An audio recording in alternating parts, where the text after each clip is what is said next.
আমাদের ধর্ম দেখেছেন তো, মতুয়ারা কি করে দেখেছেন? মাতন ছাড়া কিচ্ছু বোঝে না।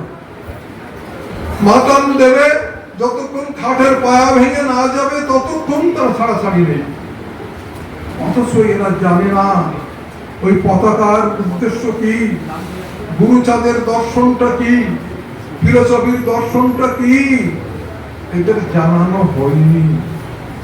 ওই মতুয়া ধর্ম সমাজ রূপান্তরের ধর্ম, ওই মতুয়া ধর্ম প্রতিবাদের ধর্ম, ওই মতুয়া ধর্ম বিপ্লবের ধর্ম। কিন্তু সেই ধর্মকে এরা ডানকায় টেনে নিয়ে এসছে। যতক্ষণ মাতামাতি করা সম্ভব ততক্ষণ মাতম দেবে। তাই গুরুচাঁদ চরিতে আছে, ক্রোধে প্রভু বলে ওরে থাম, কান্দা কান্দি নাহি চাই, কাঁদ ছাড়া কান্দা ছাই, অকেজ কান্দুনে সব নাম। অর্থাৎ মঞ্চের পরে শুধু লাফাচ্ছে।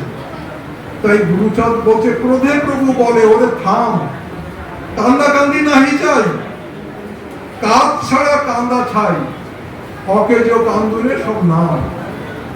কান্দা কান্দি ঢলাঢলি কতকাল করে গেলি, কি বা ফল পেলি তাতে বল, কর্ম ছেড়ে কান্দে যেই তার ভাগ্যে মুক্তি নেই, হবি নাকি বৈরাগীর দল। এই গুরুচাঁদ বলা সত্ত্বেও দিনকে দিন আমি দেখছি এই মাতনের দল বাড়ছে। আমি একবার ভেবেছিলাম